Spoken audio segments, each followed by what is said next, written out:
നമസ്കാരം. ഞാൻ NGR നമ്പൂതിരി. നിങ്ങൾക്കെല്ലാവർക്കും എൻ്റെ ചാനലിലേക്ക് ഹാർദമായ സ്വാഗതം.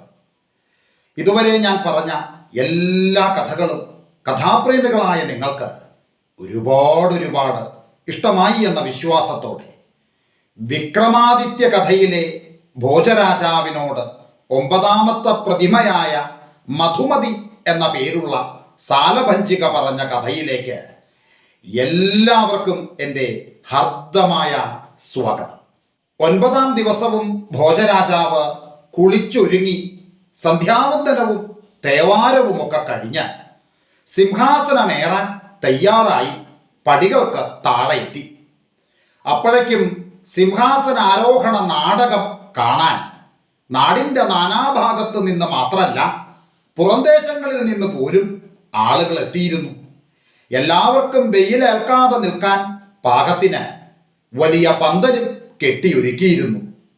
ആദ്യമൊക്കെ സിംഹാസനാരോഹണ ചടങ്ങ് വീക്ഷിക്കുക എന്ന ലക്ഷ്യത്തോടെ മാത്രമായിരുന്നു ജനങ്ങൾ എത്തിയിരുന്നത്.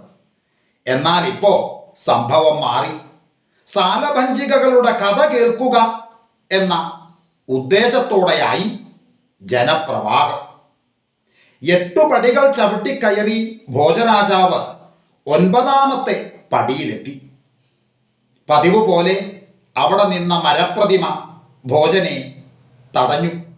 എന്നിട്ട് ഇപ്രകാരം പറഞ്ഞു: ഇതുവരെ എൻ്റെ സഖികളായ മറ്റ് സാലഭഞ്ജികകൾ പറഞ്ഞ കഥ അങ്ങ് മറന്നുവെന്ന് തോന്നുന്നു. ഇല്ല, മറന്നിട്ടില്ല. ആ കഥകളെല്ലാം തന്നെ കഥയിലെ നായകനായ വിക്രമാദിത്യ മഹാരാജാവിനെ പോലെ എൻ്റെ മനസ്സിൽ ഒട്ടിപ്പിടിച്ച് നിൽപ്പാണ് എന്ന് ഭോജരാജാവ് പറഞ്ഞു. എന്തിനാണ് രാജൻ വ്യാജം പറയുന്നത്? എങ്കിൽ പിന്നെ വീണ്ടും ഈ അഭ്യാസത്തിൻ്റെ അർത്ഥം എന്താണ്? വിക്രമാദിത്യൻ്റെ സിംഹാസനത്തിലേറാൻ അങ്ങയ്ക്ക് യോഗ്യതയില്ല എന്ന സത്യം ഇനിയും ഉൾക്കൊള്ളാത്തത് എന്ത് എന്ന് സാലഭഞ്ജിക ചോദിച്ചു. സിംഹാസനം കയറാൻ ഞാൻ എത്തിയില്ലെങ്കിൽ വിക്രമാദിത്യ രാജാവിൻ്റെ അത്ഭുത കഥകൾ ഞാൻ എങ്ങനെ കേൾക്കാൻ? ഓരോ ദിവസവും ഇന്നത്തെ കഥ എന്താവും എന്ന ആവേശത്തോടെയാണ് ഞാൻ ഉറക്കമുണരുന്നത്. അതിനാൽ വൃഥ സമയം പാഴാക്കാതെ കഥയിലേക്ക് കടക്കൂ എന്ന് ഭോജരാജാവ് പറഞ്ഞു. 9ാമത്തെ പടിയിലെ സാലഭഞ്ജികയുടെ പേര് മധുമതി എന്നായിരുന്നു. അവൾ ഒന്ന് ചിരിച്ചിട്ട് കഥയിലേക്ക് കടന്നു. വിക്രമാദിത്യ മഹാരാജാവ് ഉജ്ജയിനിയുടെ ഭരണം ഗൗരവത്തോടെ നടത്തുന്ന കാലം.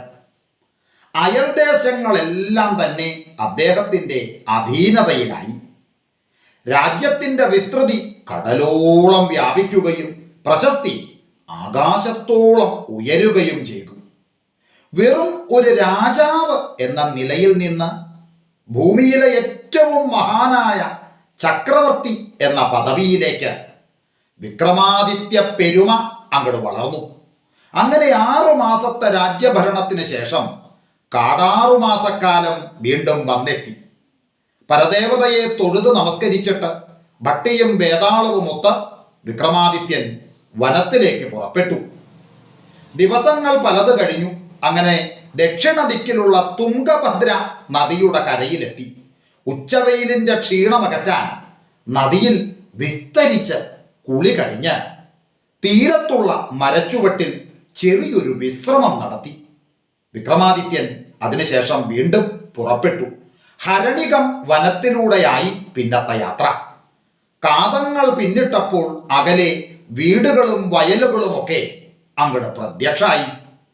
അങ്ങനെ സുനന്ദനം എന്ന രാജ്യത്തിൽ അവർ പ്രവേശിച്ചു. പതിവ് പോലെ 2 വ്യാപാരികളുടെ വേഷത്തിൽ അവർ തലസ്ഥാന നഗരത്തിലൂടെ അങ്ങോട്ട് ചുറ്റിക്കറങ്ങി.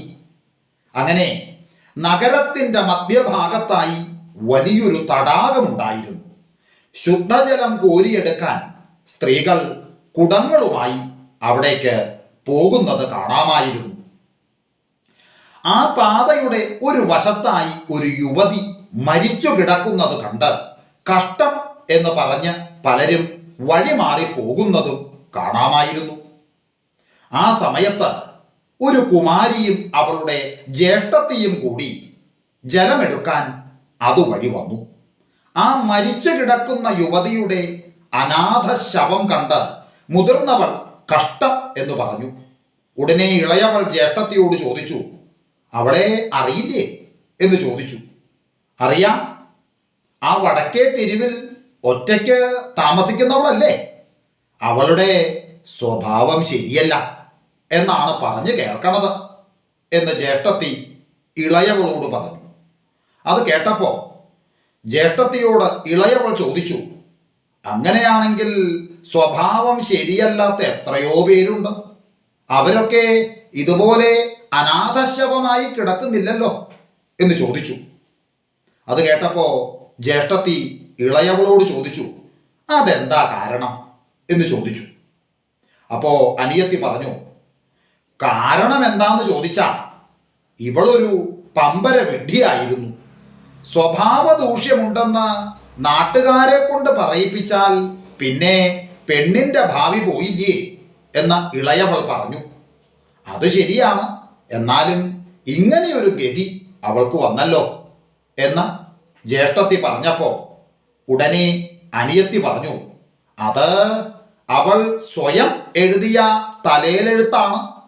വികാരത്തെ വിചാരം കൊണ്ട് കൈകാര്യം ചെയ്യാൻ പഠിച്ചില്ലെങ്കിൽ ഇങ്ങനെയൊക്കെ സംഭവിക്കും എന്ന് ഇളയവൾ ജ്യേഷ്ഠത്തിയോട് പറഞ്ഞു. ഇവരുടെ ഈ സംഭാഷണം കേട്ട് നിൽക്കുകയായിരുന്നു നമ്മുടെ വിക്രമാദിത്യനും ഭട്ടിയും. അവർക്ക് ഇരുവർക്കും അവരുടെ സംസാരം കേട്ടപ്പോൾ അങ്ങട് അത്ഭുതം തോന്നി. അതിലെ ഇളയ കുമാരിക്ക് പ്രായം 18 കവിഞ്ഞിട്ടുണ്ടാവില്ല. എന്നിട്ടും ആ വാക്കുകളിലെ പാണ്ഡിത്യം അതിലപ്പുറമാണ്. ഈ ചെറിയ പ്രായത്തിൽ ഇത്രയും പക്വത അധികം ആളുകളെ കണ്ടെത്താനാവില്ല. അവരെ രണ്ടുപേരെയും കുറിച്ച് ആ നാട്ടിലെ മറ്റുള്ളവരോട് ഭട്ടിയും വിക്രമാദിത്യനും അന്വേഷിച്ച് നോക്കിയപ്പോൾ ഇളയവളുടെ പേര് പ്രിയംവദ എന്നാണെന്നും ജ്യേഷ്ഠത്തിയുടെ പേര് രസലേശിക എന്നാണെന്നും വിക്രമാദിത്യനും ഭട്ടിക്കും അങ്ങോട്ട് മനസ്സിലായി. വ്യാപാര പ്രമുഖനായ ഗുണശേഖരന്റെ മക്കളായിരുന്നു അവർ ഇരുവരും. പിന്നെ ഒട്ടും താമസിച്ചില്ല, ഉടനെ വിക്രമാദിത്യനും ഭട്ടിയും ഗുണശേഖരന്റെ ഗൃഹത്തിലെത്തി. ധനവാന്മാരും സംസ്കാര സമ്പന്നരുമായ ഇരുവരെയും ഗുണശേഖരൻ ആദരപൂർവം അങ്ങോട്ട് സ്വീകരിച്ചു. അങ്ങനെ കുശല പ്രശ്നങ്ങളൊക്കെ പറഞ്ഞ് സ്നേഹവിരുന്നൊക്കെ കഴിഞ്ഞ് പൂമുഖത്ത് അങ്ങോട്ട് വിശ്രമിച്ചിരിക്കുന്ന വേളയിൽ വിക്രമാദിത്യൻ വിഷയം അവതരിപ്പിച്ചു. അങ്ങയുടെ ഇളയ മകൾ പ്രിയംവദയെ ഞാൻ ശ്രദ്ധിച്ചു. കാര്യനിർവഹണ ശേഷിയും പ്രായോഗിക പരിജ്ഞാനവും തികഞ്ഞ ഒരു കുട്ടി. അവളെ ഞങ്ങളുടെ നാട്ടിലേക്ക് കൊണ്ടുപോകാൻ ആഗ്രഹിക്കുന്നു.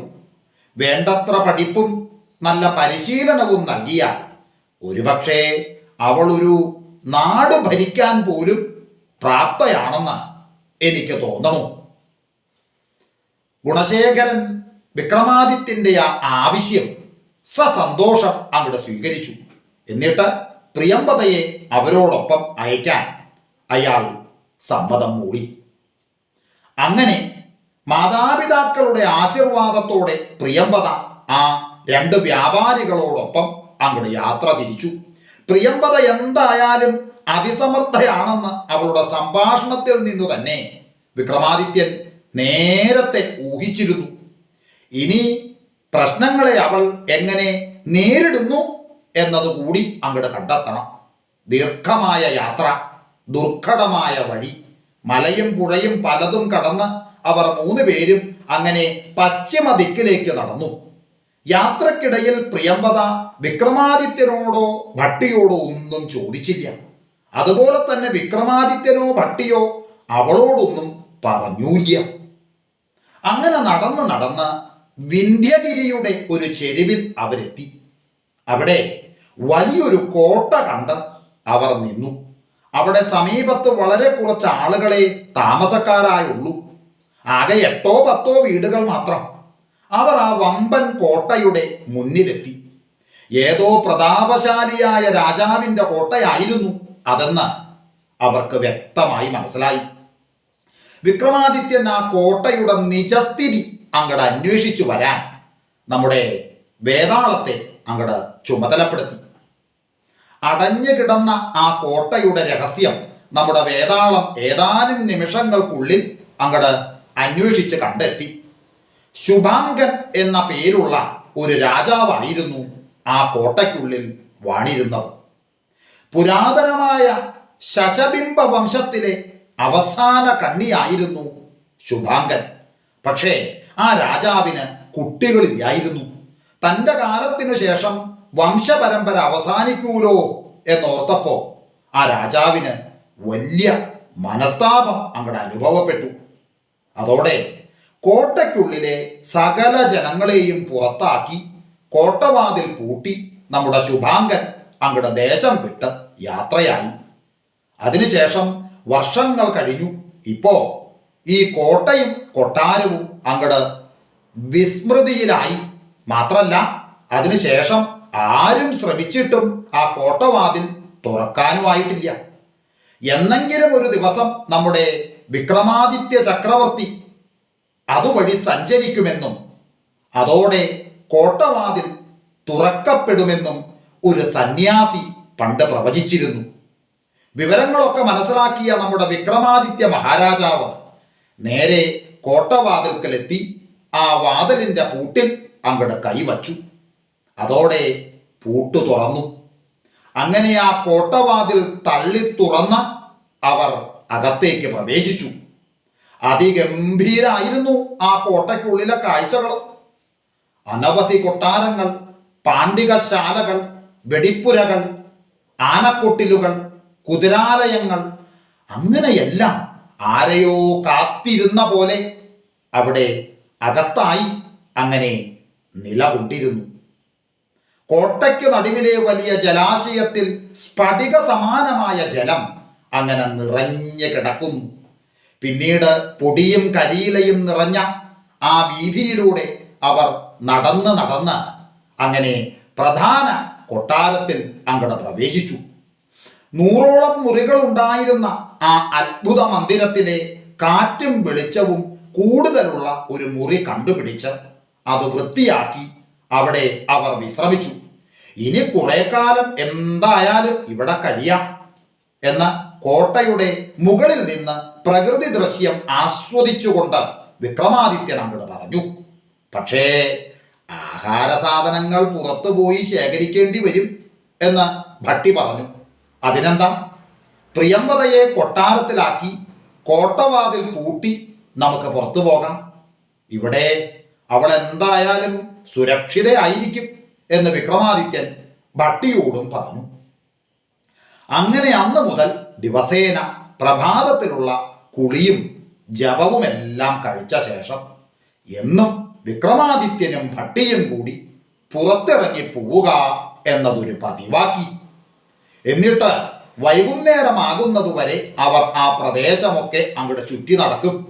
എന്നിട്ട് ആഹാര സാധനങ്ങളൊക്കെ ശേഖരിച്ച ശേഷം സന്ധ്യയോടെ തിരിച്ച് മടങ്ങുകയും ചെയ്യും. അതുകൂടാതെ അവിടെ അടുത്തുള്ള ഒരു കുടിലിലെ ഒരു അലക്കുകാരി സ്ത്രീയെ കണ്ട് തങ്ങളുടെ വസ്ത്രങ്ങൾ നിത്യേന ശേഖരിച്ച് അലക്കിക്കൊണ്ടുവരാൻ അങ്ങട് ഏർപ്പാടും ചെയ്തു. അങ്ങനെ സ്ഥിരമായി വിക്രമാദിത്യനും ഭട്ടിയുമുള്ള സമയം നോക്കി ആ അലക്കുകാരി വന്ന് വസ്ത്രങ്ങൾ വാങ്ങി അവളുടെ വീട്ടിൽ കൊണ്ടുപോകും. എന്നിട്ട് അലക്കിയ തുണികൾ അടുത്ത ദിവസം തന്നെ മടക്കി കൊണ്ടുവരികയും ചെയ്യും. അങ്ങനെ ആരും തുറക്കാത്ത ആ കോട്ടയ്ക്കുള്ളിൽ അപരിചിതരായ ചില ആളുകൾ വന്ന് താമസിക്കുന്നുവെന്ന് കേട്ടപ്പോൾ ആ അലക്കുകാരിയുടെ യുവാവായ മകൻ മാണിക്യന് അതിൽ ഒരു ആകാംക്ഷ തോന്നി. ഉടനെ അയാൾ അലക്കാൻ കൊണ്ടുവന്ന ആ തുണികൾ അങ്ങോട്ട് പരിശോധിച്ചു. ആ കൂട്ടത്തിൽ കുറെ വസ്ത്രങ്ങൾ സുന്ദരിയായ ഏതോ കുമാരിയുടേതാണെന്ന് അവന് മനസ്സിലായി. എന്തായാലും എനിക്ക് ആ ആളുകളെ ഒന്ന് കാണണം എന്ന് അവൻ അവൻ്റെ അമ്മയോട് പറഞ്ഞു.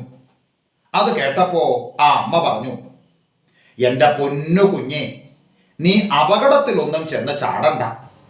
അവർ ആരെന്നോ എവിടെ നിന്ന് വന്നവരാണെന്നോ നമുക്കറിയില്ല. എന്തായാലും അവർ ഏതോ വലിയ കൂട്ടരാ എന്ന് പറഞ്ഞ് അവൻ്റെ അമ്മ അവനെ തീർത്തും അങ്ങട് നിരുത്സാഹപ്പെടുത്തി. മറ്റാരെയും കണ്ടില്ലെങ്കിലും വേണ്ട, എനിക്ക് ആ കുമാരിയെ ഒന്ന് പരിചയപ്പെടണമെന്നുണ്ട് എന്ന് മാണിക്കൻ അങ്ങട് നിർബന്ധം പിടിച്ചു. പക്ഷെ അമ്മ അത് ഗവനിക്കാൻ അങ്ങോട്ട് പോയില്ല. എങ്കിലും നമ്മുടെ മാണിക്കൻ ഒരേ ഒരു വാശിയിലായിരുന്നു. അയാൾ ആഹാരം ഉപേക്ഷിച്ച് ഒരേ ഇരിപ്പ്. എനിക്ക് ആ കുമാരിയെ ഒന്ന് കണ്ടേ മതിയാവൂ എന്ന പിടിവാശിയിലായിരുന്നു നമ്മുടെ മാണിക്കൻ. എന്നിട്ട് മാണിക്കൻ പ്രിയംവദയെ കണ്ടോ? എന്തായാലും ഈ വീഡിയോ ഒരു ഭാഗത്തിൽ തീരണം മട്ടില്ല. ഈ കഥയുടെ അവസാന ഭാഗമായ അടുത്ത ഭാഗം എൻ്റെ കഥാപ്രേമികൾക്ക് വേണ്ടി അടുത്ത ദിവസം തന്നെ ഞാൻ അവതരിപ്പിക്കുന്നതായിരിക്കും. അതുവരെ എല്ലാവർക്കും ഒരിക്കൽ കൂടി എൻ്റെ നന്ദി, നമസ്കാരം.